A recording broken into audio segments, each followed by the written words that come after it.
84 लाख योनियों में एक प्रेत योनि है।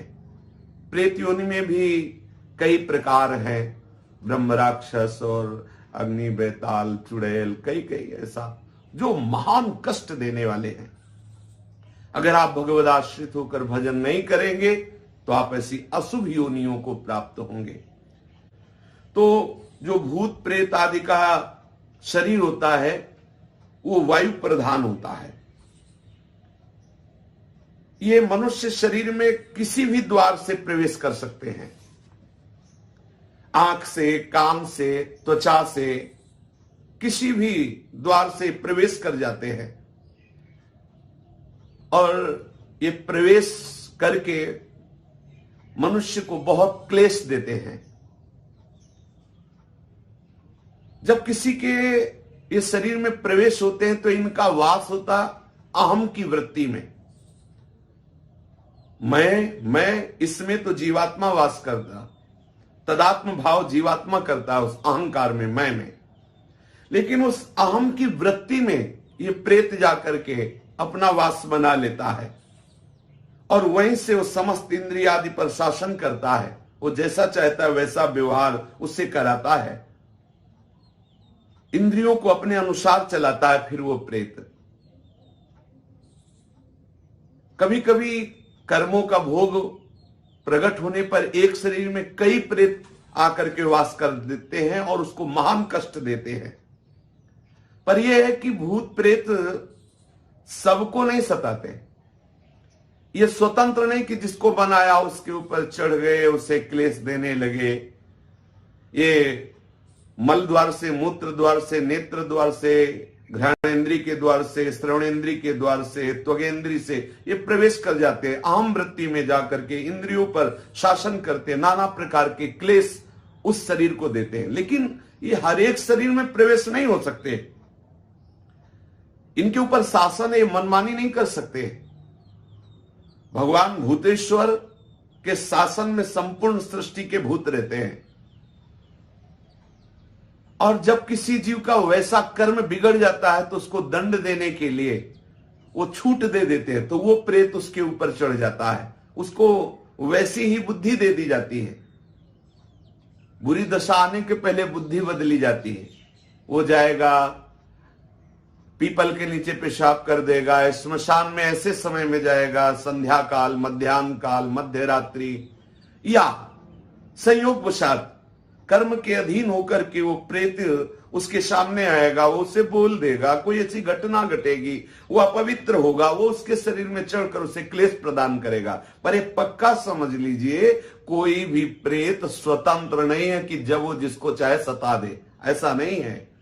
आपका जब कर्म बिगड़ेगा, आप अपवित्र होंगे और ऊपर से भूतेश्वर का इशारा होगा, तब वो भूत आकर के आपको दंड देगा। ऐसे स्वतंत्र योनि नहीं तो फिर क्या है, जब जिसको चाहे वो परेशान करे, किसी के शरीर में जाकर के खूब खाए पिए और तो बड़े आनंद का विषय, फिर उसको दंड का।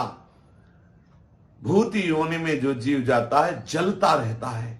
यद्यपि इतने समुद्र नदी आदि हैं, वो जल नहीं पी सकता, कितने वृक्षों में फल है, फल नहीं खा सकता, कितना भोजन दुकानों में है, वो एक चख नहीं सकता, खा नहीं सकता, वो भूखा प्यासा चिल्लाता रहता है। जब कोई ऐसा पापात्मा, मलिन, अपवित्र शरीरधारी और ईश्वर का इशारा होता है, उसके कर्म बिगड़े हुए जो सामने शरीरधारी आया, तो इशारे पर फिर उसके शरीर में पहुंचता है, फिर उसको जो जल आदि मिलता है उससे वो तृप्त होता है। मनुष्य का कोई बुरा कर्म का जो भोग आता है तभी इनका संयोग होता है। भूत प्रेत उसमें तभी प्रविष्ट हो सकते हैं। ऐसा नहीं है कि वो मनमानी किसी को भी वो सतावे, किसी को भी वो दंड दे। कर्मों का भोग जब तक बना रहता है तब तक उनके शरीर में रहते हैं। जहां कर्म भोग समाप्त हुआ, कोई ना कोई निमित्त बनेगा, उसको भागना पड़ेगा। ऐसा नहीं कि किसी शरीर में वो बहुत काल तक बराबर रह सके। यदि रह रहा है तो कोई ना कोई कर्म भोग उसका है जो उसको निपटा रहा है। भूत प्रेत कभी कभी संत महात्माओं के सामने भी देखे गए हैं। ये भूत प्रेतों का कर्म समाप्त होने का समय आता है, उनकी योनि समाप्त होने का समय आता है, तब वो संतों के समीप जाते हैं। जो भजनानंदी, भगवत प्राप्त महात्मा या भगवत प्राप्ति की प्रबल लालसा वाले संत जन है, इनके दर्शन से, इनके संभाषण से उनके सानिध्य में आने से उसके सारे कर्म जो प्रेत योनि बनाने के हेतु हुए थे वो सब नष्ट हो जाते हैं और वो मुक्त हो जाता है प्रेत योनि से। इसीलिए संतों के सामने जाते हैं। ऐसी अशुभ योनियां तुम्हें कभी सताए ना, इसके लिए बहुत सुंदर उपाय है। शास्त्र वेत्ता महापुरुष कहते हैं कि पहली बात तो जैसे वृक्षों में है कोई कील गड़ी हो, तो यदि आप भगवत शरणागत हैं, गले में कंठी है, तिलक लगाए हुए, नाम जप कर रहे हैं, तो अगर उस वृक्ष से कील उखाड़ेंगे तो आपके ऊपर कोई आक्रमण प्रेत योनि नहीं करेगी। हो सकता है वो कील किसी ने प्रेत को वहां अभिमंत्रित करके कील दिया हो और आपने इसे खिलवाड़ में कील निकाल दिया, संयोग आपका कर्म संयोग बना, तो वो फिर आपके ऊपर। या कोई बोतल जैसे है वो जमीन में गड़ी हुई है, उसमें प्रेत आत्मा को कील दिया गया किसी तांत्रिक ने, वो आपके द्वारा निकाली गई या फोड़ी गई तो आपके ऊपर हावी हो जाएगा। ऐसा होने पर भी यदि आप गले में कंठी धारण किए हैं, नाम जप कर रहे हैं, तो ये भयानक प्रेत योनि आपका स्पर्श नहीं कर सकती, प्रकट भले हो जाए, उसकी इतनी सामर्थ्य नहीं कि वो आपका स्पर्श कर सके। प्रेत योनि तभी आक्रमण करती जब आप अपवित्र होंगे, मुंह जूठा होगा, आप अपवित्र होंगे, आप भगवत विस्मरण किए होंगे, गले में कंठी नहीं होगी, आप भगवत आश्रित नहीं, तभी ऐसा होता है। एक प्रातःकालीन बेला पर घूमने गए थे तो एक भयानक प्रेत प्रकट हुआ, तो घबरा गए, गिर गए। प्रेत ने उनका स्पर्श नहीं किया, थोड़ी देर खड़ा रहा, वो उनसे कुछ बोले नहीं और चल पड़े। प्रेत ने रोका भी नहीं, क्योंकि उनके गले में वो आकर के फिर संतों से मिले, बातचीत की कैसा, तो वो कोई भय प्रदान नहीं किया, अपने आप भय करके गिर गए, उसने स्पर्श भी नहीं किया, उसकी हिम्मत भी नहीं थी बोल दे। उन संतों ने बताया कि गले में तुम कंठी पहने थे, कुछ नियम भजन का करते थे, इसलिए किसी की ताकत नहीं कि तुम्हें छू सके। भगवान नाम में, भजन में बड़ी सामर्थ्य है। यदि किसी को ऐसा लग रहा हो कि उसे प्रेत बाधा सता रही है, प्रेत बाधा क्लेश दे रही है किसी को भी, तो एक बहुत सहज उपाय है, हमारे शास्त्रवेत्ता महापुरुषों ने वर्णन किया है। यदि हम भगवत चरणारविंद का आश्रय ले लें और ये वचन बिल्कुल पक्के विश्वास पूर्वक मान लें, बोले यश्च भागवतम शास्त्रम वाचैदर्थतो निशम जन्म कोटि कृतम पापम नश्यते नात्र संशयः। यदि श्रीमद् भागवत महापुराण का उसको श्रवण कराया जाए, अगर आप संस्कृत का ज्ञान रखते हैं तो अच्छा, नहीं तो किसी विद्वान के द्वारा पक्का समझ लो, वो निश्चित प्रेत का भी उद्धार हो जाएगा और जिसके शरीर पे प्रेत आया होगा वो प्रेत बाधा से मुक्त हो जाएगा। करोड़ों जन्मों के पापों का नाश, ये वांग्मय स्वरूप श्री कृष्ण का है। यश्च भागवतम शास्त्रम वाचयेदर्थतो निशम जन्म कोटि कृतम पापम नश्यते नात्र संशया। अर्थ सहित श्रीमद् भागवत का श्रवण या कथन करने से करोड़ों जन्मों के पाप नष्ट हो जाते हैं और निश्चित निश्चित उस प्रेत का भी उद्धार हो जाएगा और जिसके ऊपर प्रेत आया है वो भी प्रेत बाधा से मुक्त हो जाएगा। देखो, धुंधकारी महान भयानक प्रेत जब गोकर्ण जी ने श्रीमद् भागवत कथा श्रवण कराई तो 7 दिनों में सूखे बांस की गांठ में वो बैठा हुआ था, वो गांठें फट गई और वो भगवत पार्षद होकर, कोई साधना नहीं हुई उससे, केवल श्रीमद् भागवत का श्रवण किया तो वो भगवत स्वरूप होकर दिव्य विमान पर बैठकर भगवत धाम को गया। महाभयानक प्रेत, बुरा आचरण करने वाला धुंधकारी। तो श्लोकार्धम श्लोक पादम वा पठेद भागवतम चयः नित्यम पुण्यमवाप्नोति राजसूयाश्वमेधयोः।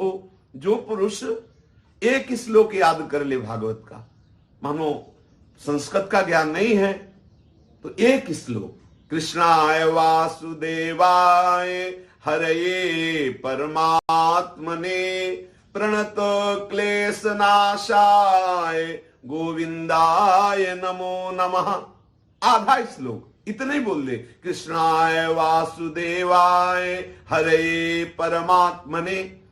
सामने आपके चाहे जितना भयानक प्रेत हो, टिकेगा नहीं। श्री कृष्ण का वाग्मय स्वरूप, महामंत्र स्वरूप श्रीमद् भागवत है। एक श्लोक, आधा श्लोक यदि आप उच्चारण करते हैं तो राजसूय अश्वमेध आदि यज्ञों का फल स्वाभाविक आपको प्राप्त हो जाता है। कोई भय आपके सामने टिक नहीं सकता, कोई बंधन आपको बांध नहीं सकता। आप उच्चारण करके तो देखिए, आप रट करके तो देखिए। बोले, उक्तम भागवतम नित्यम कृतम च हरिचिंतनम तुलसी पोषणम चैव धेनूनाम सेवनम समम। ये महामहिमा में उपाय है जो श्रीमद् भागवत के श्लोक का, श्री ठाकुर जी की सेवा, उनका चिंतन, श्री प्रिया प्रीतम की सेवा, राधा नाम की सेवा, ठाकुर सेवा, शालीग्राम सेवा, इनका चिंतन, या तुलसी जी का सिंचन, तुलसी जी की आरती, तुलसी जी की सेवा, गौ माता की सेवा, ये जो करता है तो कभी उसे कोई बाधा परास्त नहीं कर सकती। प्रेत आदि तो स्पर्श ही नहीं कर सकते। जो ठाकुर सेवा करते हैं, गले में तुलसी धारण करते हैं, श्रीमद् भागवत का श्लोक याद किए हुए हैं, और जो हरि चिंतन करते हैं, गौ को ग्रास देते हैं, चारा देते हैं, सेवा कर, ऐसे पुरुषों को प्रेत छू नहीं सकते। हाँ, अपना उद्धार कराने के लिए सामने प्रकट हो सकते हैं।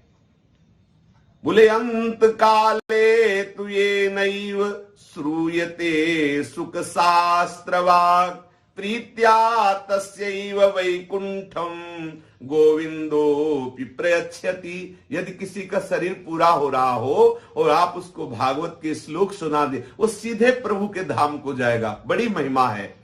गोपाल सहस्त्र नाम, विष्णु सहस्त्र नाम, हनुमान चालीसा, श्रीमद् भागवत के श्लोक, भगवान नाम कीर्तन, ये महामहिमा में साधन है। कोई भी भूत प्रेत पिशाच ब्रह्म राक्षस ये आपका स्पर्श नहीं कर सकते यदि तुलसी धारण किए हो। गोपाल शास्त्र नाम याद है आपको, विष्णु शास्त्र नाम याद है आपको, श्रीमद् भागवत के कुछ श्लोक याद है आपको, तुलसी सेवा करते हैं, शालीग्राम सेवा करते हैं, ठाकुर सेवा करते हैं, हरिचरणामृत पीते हैं, गंगा जल पीते हैं, यमुना जल आचमन करते हैं, पवित्र रहते हैं, किसी की भी ताकत नहीं है। भगवान नाम कीर्तन करने वाले को कोई सामर्थ्यशाली त्रिभुवन में नहीं जो परास्त कर सके। इसलिए जीवन का परम लाभ श्री हरि चरणों का आश्रय लेकर शरीर को पवित्र रखो, खूब भगवान नाम चिंतन करो, शास्त्र विहित कर्म करो, सबको सुख पहुंचाने की चेष्टा करो, तो ये जो दुर्गति है इससे बच जाओगे। ये जो महान क्लेश देने वाले घातक अशुभ विनायक हैं, इनसे आप बच जाओगे। भगवान नाम महामहिमा में गरज रहा है, खूब नाम कीर्तन करो, प्रभु के आश्रित रहो, यही जीवन का परम आनंद है। श्री राधा वल्लभ लाल की जय।